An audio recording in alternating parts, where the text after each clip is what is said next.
Bien, mon invité ce matin est Irdens Exanthus. Ce nom ne doit pas vous dire grand-chose si vous n'êtes, à moins que vous ne soyez un habitué du cinéma et du cinéma québécois. Et je suis sûr que même dans le cinéma québécois, il y en a beaucoup qui découvrent Irdens Exanthus, qui a accepté notre invitation. Bonjour. Bonjour. Irdens Exanthus, on vous reçoit parce que, je le dis, non nouveau pour beaucoup de gens. Moi, je vais être très honnête avec vous. Je vous découvre lorsqu'il y a les nominés au Jutra. Oui. Les Jutra qui sont donc les récompenses du cinéma québécois. Oui, exactement. Voilà. Avant ça, vous dire très honnêtement, je ne connaissais pas du tout. Il n'y a aucun problème. Vous êtes nominé dans la catégorie acteur de soutien. D'ailleurs, on dit meilleur second rôle pour votre prestation dans le film Gibor s'en va en guerre, où vous jouez aux côtés de Patrick Huard. Voilà, qui n'est pas n'importe qui c'est ça. dans le cinéma. Mais Irdens Exanthus, avant ça, dites-moi, vous sortez d'où, vous étiez où, voilà, dites-nous tout. Avant le film, j'étais un jeune collégien du collège Montmorency à Laval. J'ai fait mes études en communication et je suivais beaucoup de cours d'ateliers de théâtre et de acting afin de pouvoir me pratiquer et améliorer mon jeu pour éventuellement, lorsque l'occasion se présenterait, pouvoir jouer dans des films ou jouer à la télévision. C'était vraiment un de mes buts un des plus gros buts pour moi. C'était mon rêve en fait de pouvoir devenir acteur. Donc j'ai suivi des ateliers de coaching, j'ai suivi beaucoup d'ateliers de jeu devant la caméra, d'ateliers de théâtre. Je faisais beaucoup de théâtre aussi, mais théâtre de cégep, théâtre amateur, avant que je réussisse à décrocher mon premier rôle dans le cinéma québécois, mon premier rôle professionnel avec Patrick Huard, Suzanne Clément et plein d'autres acteurs et le réalisateur Philippe Falardeau. Voilà, je le dis, j'ai en face de moi un jeune comédien noir. Vous êtes d'origine d'origine haïtienne. D'origine haïtienne, né au Québec. Ouais, né au Québec. Votre rêve depuis toujours de Oui, faire... c'est ça. Comme je vous ai dit, je suis né à Montréal. Mes parents sont d'origine haïtienne et j'ai grandi avant à Montréal, dans le quartier dans un de ces quartiers-villes. Et on a déménagé à Laval. Dans le film, je devais avoir un accent haïtien prononcé pour mon rôle, parce que mon personnage vient d'Haïti et arrive au Canada. Donc, disons que moi, puisque je suis né ici, j'ai dû beaucoup pratiquer cet accent-là et pour paraître crédible devant la caméra. Donc c'est vrai que en tant que jeune acteur noir né au Québec, c'est une toute dynamique qu'un jeune acteur ou un jeune homme né en Haïti. En Haïti, ouais. Tout à fait. Donc effectivement, ce rôle-là dans Gibor s'en va en guerre, c'est votre premier professionnel. Oui, exactement. Le jour où on vous appelle, on dit Irdens, viens, tu es nominé. Ouais. Qu'est-ce qu'on se dit, qu'est-ce qui se vous passe par la tête? Parce que j'avais eu ma nomination pour les Canadian Screen Awards la semaine d'avant. Dans ce temps-là, je savais pas du tout à quoi m'attendre parce que j'avais jamais vu, je savais pas comment ça fonctionnait. On m'avait juste dit de venir à la conférence de presse parce qu'ils allaient dévoiler le nominé, mais qu'il y avait aucune chance que je sois nominé. Donc je suis allé, je m'attendais pas, puis là j'ai été nominé pour la première fois de ma vie dans une catégorie de meilleur acteur de soutien. Et c'est sûr que en tant que jeune homme qui a grandi ici, qui a comme rêve de pouvoir devenir acteur, c'est sûr que tu penses au Jutra. Après, quand mon agent m'a contacté dans la semaine pour me dire que j'étais invité à la conférence de presse pour les Jutra aussi, c'est là que je me suis dit, oh wow, ok, fait il y a des fortes chances. Il y a quelque chose qui se passe. Ouais, il y a quelque chose qui se passe, il y a de fortes chances que je sois nominé. Puis je t'avouerais aussi que quand je suis arrivé à la conférence de presse et que mon nom est sorti, et que après ça, tout le tourbillon avec les médias et tout ça, et les félicitations, dans ma tête, je venais pas encore de réaliser vraiment que j'étais nominé au Jutra. Puis j'arrêtais pas de dire aux gens que j'étais pas encore revenu sur terre. Là, c'est vraiment le lendemain même même lendemain ou 2 jours plus tard que je venais de réaliser en fait que je venais vraiment d'être nominé au Jutra dans la catégorie meilleur acteur de soutien. Puis ça fait du bien de voir que on reconnaît le talent des gens de la diversité, qu'on voit que c'est des gens qui arrivent à grands pas dans le milieu. Comment tu débarques dans Gibor s'en va en guerre? Tout a vraiment commencé quand un de mes amis m'a parlé du casting qui recherchait un jeune homme dans la vingtaine pour jouer le rôle de stagiaire haïtien dans le prochain film de Philippe Falardeau. À partir de là, j'ai commencé à cliquer dans ma tête parce que je me voyais déjà jouer dans ce personnage-là. Puis mon ami m'a dit, mais regarde, tu pourrais envoyer ton CV, ce serait le fun. Fait que ce que j'ai fait, c'est que j'ai envoyé mon CV et j'en avais parlé un peu à mon agent aussi. Et je pense... Sans trop y croire? pas sans trop y croire, je l'ai juste envoyé parce que comme c'était comme j'étais pas encore habitué à comment ça fonctionnait ces trucs-là, j'ai juste envoyé ma candidature puis en espérant qu'ils allaient me rappeler, mais puis c'est là après que mon agent m'a appelé pour me dire que j'avais une audition pour le rôle de Guibord Saratanguer et j'avais fait l'audition. Quand j'ai fait l'audition, puisque c'était ma première audition, j'ai pas eu vraiment de stress, je me suis vraiment amusé, puis je pense que c'est ça qui m'a aidé, le fait d'arriver là-bas puis de pas avoir sans pression ouais. parce que j'avais rien à perdre, j'avais rien à gagner, j'avais quelque chose à gagner mais rien à perdre exactement. Un mois plus tard, on m'a appelé pour me dire que j'avais une deuxième audition, un callback, et que cette audition-là, je le faisais avec Patrick Huard. Okay. Et là, la pression a commencé à venir tranquillement parce que là, je savais que mes chances commençaient à grandir pour avoir le rôle. Et quand j'ai rencontré Patrick, c'est vrai que j'étais stressé avant, mais ça s'est fait tellement de manière naturelle en fait. La façon que ça s'est fait, je me rappelle même que on était en train on allait même pas encore tourner, puis là Patrick était comme, tu veux-tu faire une italienne, une genre de répétition avant, puis on a commencé à faire l'italienne, puis sans qu'on remarque, Philippe avait déjà commencé à filmer, puis c'est là que je pense qu'il avait commencé déjà à voir qu'il y avait une certaine chimie entre nous deux, et c'est là qu'une semaine après, Philippe Falardeau m'a appelé personnellement pour me dire que je venais de décrocher le rôle de Souverain Pascal pour son film Guibord Saratanguer. Et donc parlons de ce rôle-là où tu es un jeune haïtien qui débarque au Québec.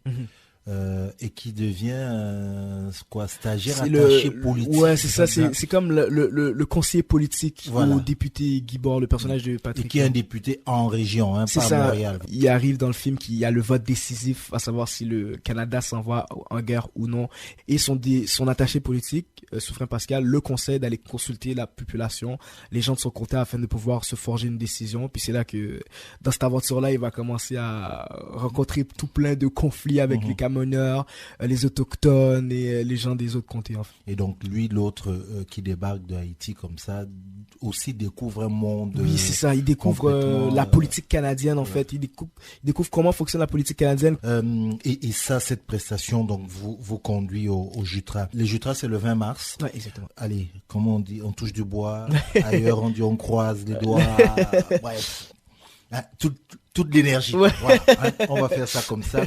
Toute l'énergie. Mais maintenant, entre Guibord Saratanguer et la nomination au Jutra, qu'est-ce qui s'est passé pour vous professionnellement? Est-ce qu'il y a eu des choses J'ai eu quelques propositions. Dernièrement, j'ai joué dans le film de Yann Englen, un long métrage qui est en train de préparer, qui s'appelle Running, un drame psychologique. Sinon, j'ai eu aussi quelques propositions par-ci par-là, mais tranquillement, pas vite, ça commence à prendre de la place. C'est sûr que je vais à l'université aussi, fait que essayer de rejoindre les deux sphères, ça devient compliqué. Je sais que éventuellement, si jamais ça devient cette sphère-là de ma vie prend plus de place que l'université, je pense que je vais laisser toute la place à cette sphère-là de ma vie. À cette sphère plutôt que l'université. Ouais. Question que j'aurais dû poser au début.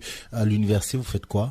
Je fais un certificat en communication que je suis en train de compléter, mais je suis en train aussi de prendre je suis en train de réfléchir aussi à prendre une nouvelle tournure. Je pensais aussi à faire un certificat en scénarisation afin de pouvoir apporter une corde à mon art que si je peux apporter aussi dans le milieu dans lequel que j'apprends tranquillement à connaître. Si je peux amener cette partie-là avec moi, ce serait vraiment parfait pour moi. Je rappelle notre invité Irdens Exantius qui est comédien en herbe, mais qui, à son premier coup, bientôt on dira même plus ça, à son premier coup d'essai, ça a été un coup de maître, puisque d'emblée nominé pour les Jutras dans la catégorie acteur de soutien, et ça c'est donc le 20 mars. Mais donc on vient de l'entendre, tu es comédien, mais tu es aussi à l'université. Ça m'amène à rentrer, comme on dit maintenant, dans ce métier, dans l'industrie du cinéma que tu découvres. Au moment où on se parle, il y a un peu une actualité comme ça dans l'air. Les rôles, on veut quoi? On t'a demandé quoi comme critère? Est-ce que c'est le comédien ou est-ce que c'est le comédien noir ou est-ce que c'est le comédien noir haïtien? Haïtien, j'entends par là l'accent. Non, beaucoup des rôles dans lesquels j'ai auditionné sont vraiment des puis c'est ce que je veux absolument. J'ai vraiment eu une discussion avec mon agence, puis c'est pour ça autant que j'aime mon agence, c'est que on est sur la même longueur d'onde. les clichés mis en gros traits, j'ai pas envie encore de jouer, à moins que ce rôle-là soit vraiment intéressant. J'ai pas encore envie de jouer ces rôles-là. Donc on se penche beaucoup vraiment sur des auditions où on appelle ça blind color, où on ne regarde pas la couleur. C'est vraiment n'importe qui peut aller auditionner pour ces rôles-là. Comme quand je pense au film de Ian Englund où on m'a auditionné dans le rôle dans le petit rôle que j'ai joué, c'était pas un rôle qui était associé à ma couleur ou quoi que ce soit. C'était vraiment le rôle de petit gars qui joue d'un jeune adolescent qui est dans une équipe de course, mais plusieurs personnes sont dans cette équipe-là de course. Il y a aucun remarque associée à sa couleur. Ouais. Et c'est ce que moi personnellement, c'est ce que je voudrais être capable de réussir à faire si j'évolue au Québec. Ce serait pouvoir réussir à décrocher des rôles où on ne voit pas nécessairement la couleur. C'est sûr que ce sera impossible de décrocher des rôles où on ne voit pas ma couleur, puisque c'est quelque chose qui est en moi, qui est visible, qu'on peut pas enlever, et dont je suis fier en fait. Puis que on peut même considérer peut-être même comme un avantage, comme une richesse pour moi de pouvoir amener cette parcelle-là dans un film ou dans quoi que ce soit d'autre. Mais en ce qui a trait aux clichés, en fait, les clichés qu'on apporte souvent, la perception qu'on a par rapport aux gens de couleur habituellement, surtout les stéréotypes négatifs, je préfère mieux pas me pencher pour ces auditions-là, pour décrocher ces rôles-là pour l'instant, puisque je voudrais pouvoir être égal à chaque personne qui auditionne pour les mêmes rôles. Quand je t'entends, et tu me disais au début que c'est par rapport au rôle de Gibor Sanva-Tanger, c'est un ami qui, comme ça, te dit, écoute, pourquoi pas, envoie ton CV, ça peut être le fun. Ça veut dire que, entre amis, bande de jeunes, vous causez souvent. Est-ce que c'est le type de discussion que vous avez en ce qui a trait au cinéma, comment être représenté au cinéma? Beaucoup, ouais, quand même. Surtout moi, puis cet ami-là, on avait beaucoup de discussions par rapport à ça. Quand je pense à lui, c'est un homme qui a étudié en théâtre aussi, qui essaie de percer beaucoup dans ce milieu-là.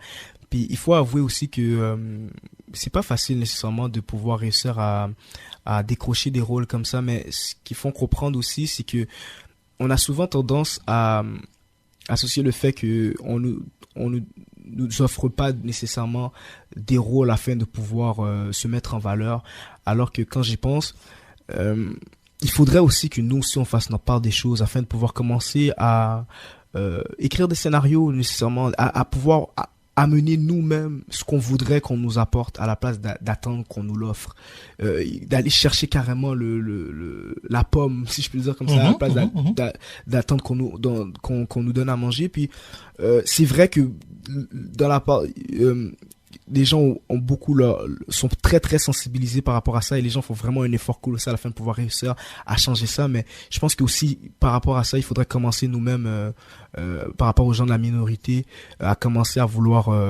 changer les choses par nous-mêmes, de pouvoir nous aussi montrer aux gens la richesse qu'on offre. Parce que quand j'y pense, moi par exemple, un jeune homme fils d'immigrants qui est né au Québec, on peut carrément dire qu'on est une nouvelle culture, on représente carrément une nouvelle culture, parce que on n'est pas tout à fait des Québécois de souche. Tout à fait. On n'est pas des gens nés nécessairement dans le pays de nos parents, on est carrément des personnes qui évoluent au Québec avec une c'est ce que j'appelle les néo-québécois. C'est ça, exactement. Exactement. On est carrément des néo-québécois. Et avec une nouvelle culture. C'est ça. Comme tu dis, ouais. C'est ça. Puis, dans le fond, de pouvoir, si nous, en tant que tels, si on s'en rendrait plus compte, qu'on pouvait se regarder de mémoire et essayer de se dire, hey, mais on pourrait carrément mettre ça en valeur et commencer à écrire des scénarios par rapport à ce qu'on vit, nous, et commencer à pouvoir écrire nos propres histoires. Je sais que c'est pas facile, je sais que c'est dur, ça c'est sûr, mais si on prenait carrément, commencer à faire le déclic dans notre tête puis prendre l'initiative de pouvoir le faire, déjà là, le pas serait encore plus colossal qu'il l'est présentement. Toi, ta culture, en tant que néo-québécois, elle est différente comment de celle de, par exemple, le même jeune de ton âge, plutôt né en Haïti, qui est venu ici peut-être seulement il y a 2-3 ans. C'est quoi éventuellement qui pourrait faire la différence, par exemple, quand je pense à des petites choses minimes, mais qui font toute la différence, par exemple, quand on nous représente admettons, dans un film ou à la télévision, premièrement, la première chose qui me frappe, c'est l'accent. Soit on nous donne soit l'accent complètement pour moi par exemple complètement haïtienne, l'accent prononcé, ou soit on nous donne l'accent québécois, alors que dans le fond quand on m'entend parler, moi par exemple, j'ai ni l'un ni l'autre. C'est comme un mélange des deux. Un accent québécois, haïtien, mélangé carrément. Ça c'est la première chose qui me frappe quand on y pense. Quand je pense à la culture aussi, le fait que j'ai un mélange des deux cultures en fait, où depuis que je suis petit, on m'apprend l'histoire du Québec. Je connais l'histoire du Québec, comment Montréal est devenu une ville et etc. Et comment je connais nécessairement l'histoire de mes parents, mais pas assez à mon goût, et que chaque jour j'en apprends toujours un peu plus par rapport à comment mes parents sont arrivés au Canada, qu'est-ce qui s'est passé en fait avec la politique canadienne que je connais plus ou moins et pas assez du tout, et que lorsque je débarque par exemple en Haïti, je me rends compte par exemple que je connais pratiquement rien du pays, la ville natale de mes parents. Ça donne un certain côté comment je pourrais dire ça, je dirais pas perdu, mais dans le sens où on est étranger peut-être sans étranger, c'est ça. L'aide parce qu'on a oui, c'est ça. Mais étranger non seulement en Haïti et un peu étranger ici aussi. Fait que c'est ça les deux cultures. Si je vais en Haïti, je suis un étranger, mais quand je suis ici, j'ai encore un peu l'étiquette d'étranger. Fait que ça donne en fait le côté que je sais plus, la crise identitaire. Exactement, c'est le mot que je cherchais. Ça donne certaines crises identitaires chez nous qui de quel côté de quel côté on est. C'est ceux qui sont atteints donc de cette crise identitaire, tu penses qu'ils ont une culture propre, c'est ça? Oui, une culture propre à eux, parce que dans le sens qu'ils ont beaucoup ils se nourrissent de beaucoup de cultures en même temps. Quand je passe à une communauté, on va dire des gens de mon âge, on se nourrit beaucoup de la communauté américaine, parce que c'est eux qui nous ressemblent le plus. Par exemple, on écoute beaucoup de rap américain, on écoute beaucoup la télévision américaine, parce que habituellement quand on regarde la télévision québécoise, on se retrouve pas nécessairement. Malgré ça, on connaît quand même assez bien notre ville, notre Québec, d'où on vient, et on a quand même une certaine fierté. On aime Montréal nécessairement. C'est pas dans le sens où on a un certain mépris pour le Québec. C'est juste que on a une culture où on cherche à aller voir chez nos voisins, tout en voulant garder une certaine identité à Montréal. Donc ça fait un genre d'amalgame bizarre où c'est très pluriculturel, voilà. Beaucoup de cultures. Puis je parle pas seulement pour moi en tant qu'haïtien, je parle aussi pour un Colombien, là, c'est ça, la communauté latino, la communauté africaine, la communauté arabe aussi, qui ont les gens qui sont nés ici ont un peu la même genre de crise identitaire que nous, que moi en tant qu'haïtien. Puis c'est ce qui est vraiment intéressant aussi, c'est que c'est plusieurs petites cultures qui amènent une grosse culture, un gros bassin. Et c'est cette grosse culture-là qu'on ne retrouve pas, par exemple, dans le cinéma ou dans la télévision. Exactement. Et c'est que moi, c'est pour ça justement que je me dis que les gens ont tendance à reprocher à l'industrie de pas vouloir bien les représenter, mais c'est que y a rien. Qu'est-ce qui nous prouve qu'ils le savent vraiment, ce qu'on vit? C'est pour ça que moi je me dis pourquoi nous on pourrait pas l'écrire, parce qu'on vit exactement, on vit là-dedans, on sait exactement ce que les gens qui m'écoutent vont peut-être comprendre ce que je veux dire. Donc eux, peut-être que le problème, c'est pas nécessairement qu'ils veulent pas le faire, c'est qu'ils ne sont pas capables nécessairement de complètement nous représenter, puisqu'ils ne vivent pas dans cette situation-là. Donc c'est la raison pour laquelle je pense qu'on devrait commencer à devoir essayer de faire nos choses nous-mêmes aussi. Le fait que toi tu le dises veut peut-être, je comprends que il y a sûrement autour de toi ou dans ta génération des gens qui justement aujourd'hui peut-être plongent plus vers la scénarisation, oui. Comme tu le disais tantôt, vers des trucs de réalisation, peut-être pour montrer cette culture-là. Est-ce qu'on voit plus ça dans le milieu? Parce que la chance que tu as, c'est que tu es dans le milieu et universitaire et de la comédie. Est-ce que dans cette génération-là, ça se voit de plus en plus? Mais je vois une certaine émergence beaucoup de notre génération. Quand je pense à la nouvelle vague de comédiens de mon âge qui s'en viennent aussi, qui sont même un peu plus jeunes ou un peu plus vieux, qui sont de la diversité, qui commencent à vouloir faire des écoles. Parce que aussi avant, le problème, c'est que nos parents voulaient pas nécessairement qu'on aille faire ces écoles-là, puisque y a rien qui garantit de pouvoir décrocher un rôle, puis c'est la stabilité qui plaise à nos parents. Comme par exemple, ça c'est un côté de notre culture aussi qu'on peut apporter aux autres. Ouais. Donc c'est pour ça que moi personnellement, quand les gens me disent est-ce que tu as peur pour l'avenir, ou nécessairement est-ce que tu trouves que y a pas assez de changement, je suis pas nécessairement inquiet par rapport à ça, parce que moi, autour de moi, je vois que ça s'en vient, puis j'ai pas peur avec ça parce que je vois éventuellement ça va éclater, ça ne peut qu'éclater avec tout ce que je vois autour de moi, avec tous les gens qui veulent essayer d'amener ça avec eux, de pouvoir montrer aux gens ce que eux vivent. J'ai pas nécessairement très peur de ça, puis je pense que les gens de notre génération vont finir par aller chercher la pomme. C'est ça, exactement.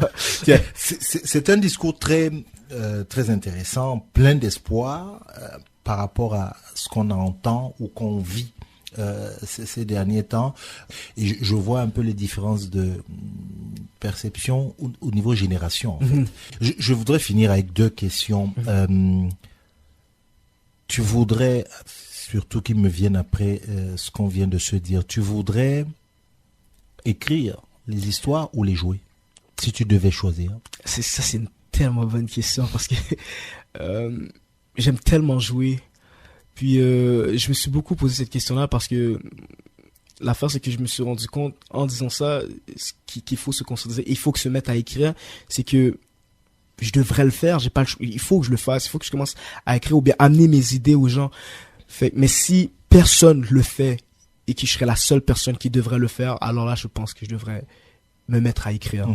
Parce que il y aura pas d'avancement, ça continue comme ça. Oui, je vais vouloir jouer, mais il y aura pas nécessairement les rôles que je veux jouer au cinéma. Donc éventuellement, s'il y a personne qui veut vouloir écrire, je pense que je vais mettre qu'à l'écriture. Et voilà. Le 20 mars, vers 20 mars 2016, sur le coup de, on va dire quoi, 20h12 là, voilà. Je reste l'optimiste que je suis. Lorsque, je sais pas qui va ouvrir l'enveloppe, c'est ton nom. Merci beaucoup. Qu'est-ce qui... Là, il se passe quoi, là? J'ai même peur de penser à ce moment-là. De penser à ça. J'ai tellement peur de penser à ce moment-là. Puis, c'est drôle à dire. J'ai peur, mais on dirait que, comme parce que je l'ai dit, des fois, j'ai dit à mes amis, j'ai peur de penser à ce moment-là. Puis, ils me disent, mais tu devrais penser à ce moment-là parce que si ton nom sort, qu'est-ce que tu vas dire? Qu'est-ce que tu devrais dire? Mais j'ai tellement peur de ce moment. Il faut que je commence à mettre ça dans ma tête, que mon esprit puisse s'ouvrir pour que je puisse commencer à penser à vraiment qu'est-ce que je vais dire. C'est sûr qu'il y a des remerciements qui vont se faire quand je pense à tout ce que des gens comme Philippe Falardeau ont fait pour moi, qui m'ont vraiment permis de pouvoir garder la ligne par rapport à mon personnage, me montrer ce qu'il voudrait faire avec mon rôle. Quand je pense à des gens comme Patrick à qui j'ai eu que j'ai pris pour modèle sur le plateau, avec qui j'ai eu tellement de fun, qui m'a permis de pouvoir avoir du fun et laisser tomber la pression de la première fois, de tout ce que je voyais pour la première fois autour de moi. Puis quand je pense à mes parents qui, malgré le fait qu'ils étaient un peu réticents, ont fini quand même par me laisser aller, parce que si ça n'aurait pas été d'eux, je pense que j'aurais jamais pu. Puis je dois remercier Dieu, ça c'est l'une des premières choses que je dois remercier aussi, les amis qui m'ont soutenu. Mais ça c'est vraiment la première chose auquel que je vais penser si je suis en avant. Si c'est pas le cas, est-ce que tu vas être déçu? Je peux pas être déçu, honnêtement, avec tout ce qui m'est arrivé depuis la fin depuis le début 2015, fin 2014 jusqu'à maintenant. Tant de belles choses qui me sont arrivées, tant de belles rencontres que j'ai fait. J'ai déjà été assez comblé par rapport à ça. Je pense que si j'ai le Jutra, dans le fond, ça serait juste la 3e cerise sur le sundae, carrément. Donc, c'est sûr que oui, c'est sûr qu'il y aura une certaine, je peux pas nier que c'est sûr qu'il y aura une certaine un certain soupir de oh ouais, ça aurait été nice. Mais avec tout ce que j'ai vécu autour de moi ces derniers temps, je pourrais pas être déçu. Je vais peut-être sur le coup je vais être déçu, mais en repensant à tout ce que les choses que j'ai pu vivre grâce à ce film-là, grâce à mon rêve que j'ai pas lâché, je pourrais pas capable d'être déçu. Irden Exantus, je suis tellement heureux de te rencontrer, tellement heureux de notre entretien, parce qu'il y a beaucoup d'enthousiasme en toi, et en même temps beaucoup d'espoir en fait, et dans l'espèce de petit climat dans lequel on baigne en ce moment-là.